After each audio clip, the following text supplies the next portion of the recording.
My name is Marcus Chen, and for 3 years, my family believed I was a glorified janitor, not because I lied to them exactly, but because I never corrected their assumptions. When they asked about my work, I'd say I worked nights at a tech company, cleaning up messes, which wasn't technically untrue. I just left out the part where those messes were cyber attacks that could cripple entire governments. The truth was, I was a senior cybersecurity analyst for Fortress Digital, one of the most classified defense contractors in the country. While my cousins climbed corporate ladders at banks and law firms, I was the invisible guardian standing between democracy and digital chaos. But to my family, I was Marcus the disappointment. Marcus the one who peaked in high school. Marcus who couldn't even afford to move out of his studio apartment. That perception came crashing down during what was supposed to be just another awkward family dinner. My uncle Richard, the family's golden boy with his hedge fund success, had invited everyone to his penthouse to celebrate his latest acquisition. The usual suspects were there: my parents, my sister Jennifer with her surgeon husband, my cousin David fresh from his promotion at Goldman Sachs, and me, the obligatory failure they invited out of pity. I almost didn't go. I was exhausted from pulling 3 consecutive all-nighters, tracking a sophisticated attack on the Pentagon's communication systems. My eyes were bloodshot, my hands stained with coffee, and I looked exactly like what they expected, a guy who mopped floors for a living.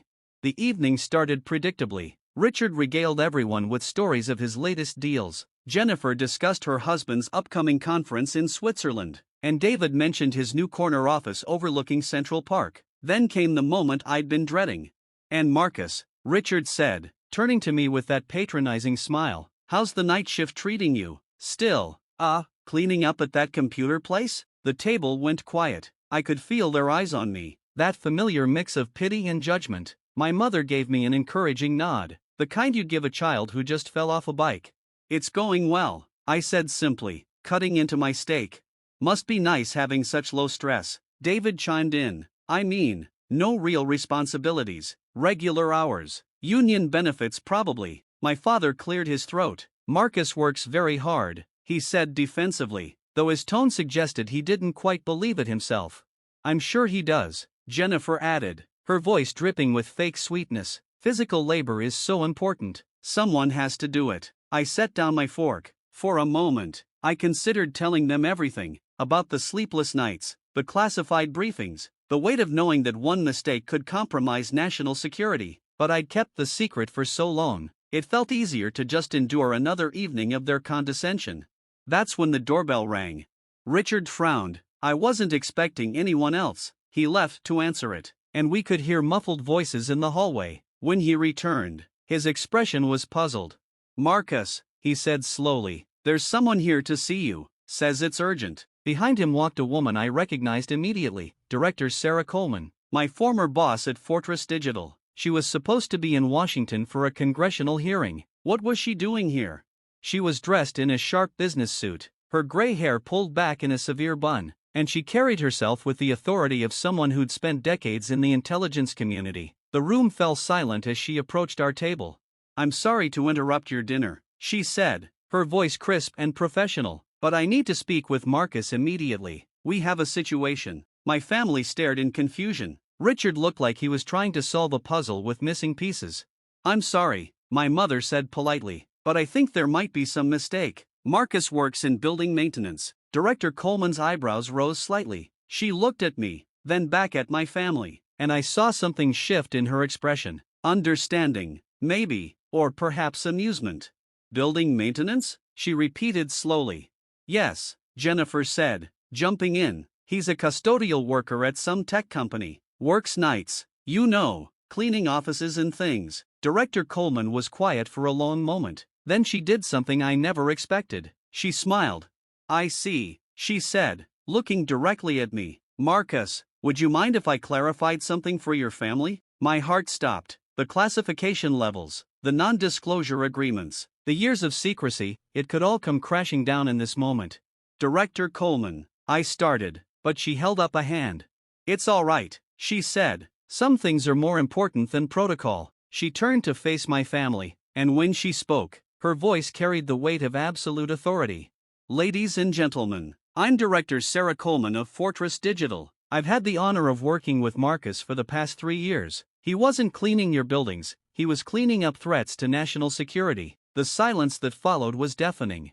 Marcus Chen, she continued, is one of the most talented cybersecurity analysts in the country. While you've been sleeping safely in your beds, he's been working around the clock to protect our nation's digital infrastructure from foreign attacks. Richard's face had gone pale. I don't understand. 3 months ago, Director Coleman said, her voice gaining strength, Marcus single-handedly prevented a coordinated attack on our financial systems that would have crashed the stock market and wiped out millions of retirement accounts. Last year, he identified and neutralized a breach in our defense networks that could have compromised every military installation on the East Coast. She paused, letting the weight of her words settle over the room.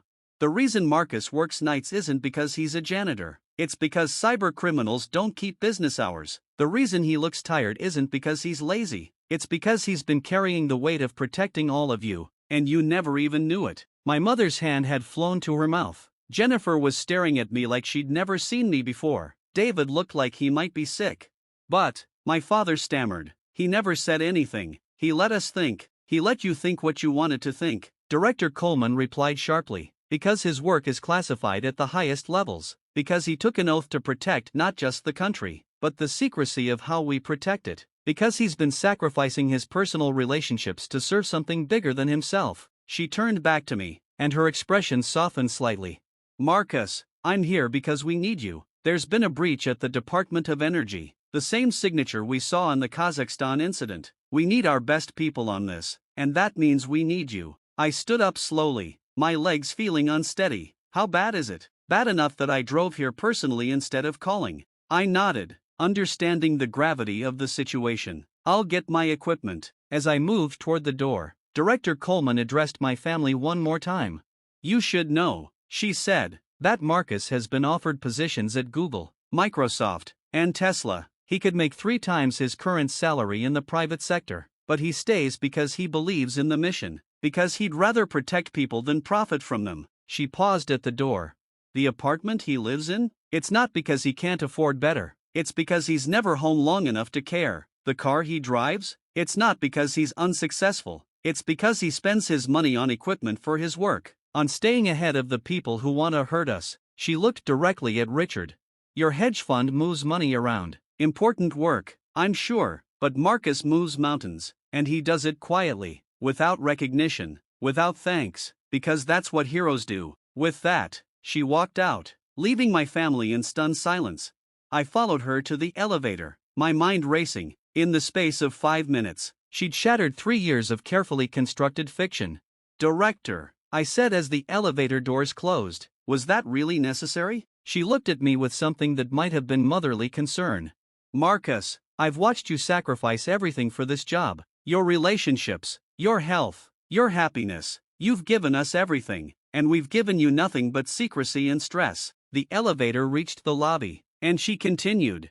But watching your own family treat you like a failure? That was unacceptable. Some secrets aren't worth keeping. Outside, a black SUV was waiting. As we climbed in, I felt my phone buzzing with messages from my family. I ignored them.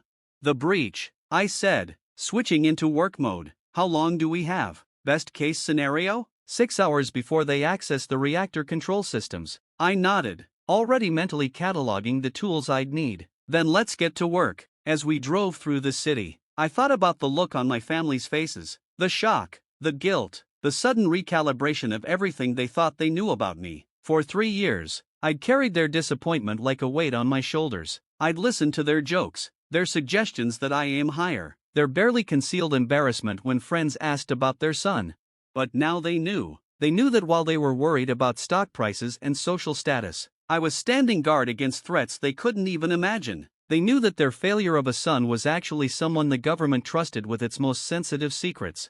Part of me felt vindicated, part of me felt exposed, but mostly, I felt free. My phone buzzed again. This time it was my mother. Marcus, please call us. We need to talk. Then my father, son, I'm so sorry. We had no idea. Jennifer, why didn't you tell us? We would have understood. Would they have? I wondered. Would they have understood the weight of classified work? The isolation it brings? The way it changes you? Or would they have just found new ways to judge me? New reasons to worry? The SUV pulled up to Fortress Digital's headquarters, and I pocketed my phone without responding. There would be time for family conversations later. Right now, there were threats to neutralize, systems to secure, and a country to protect. As we walked through the building's security checkpoints, Director Coleman spoke quietly.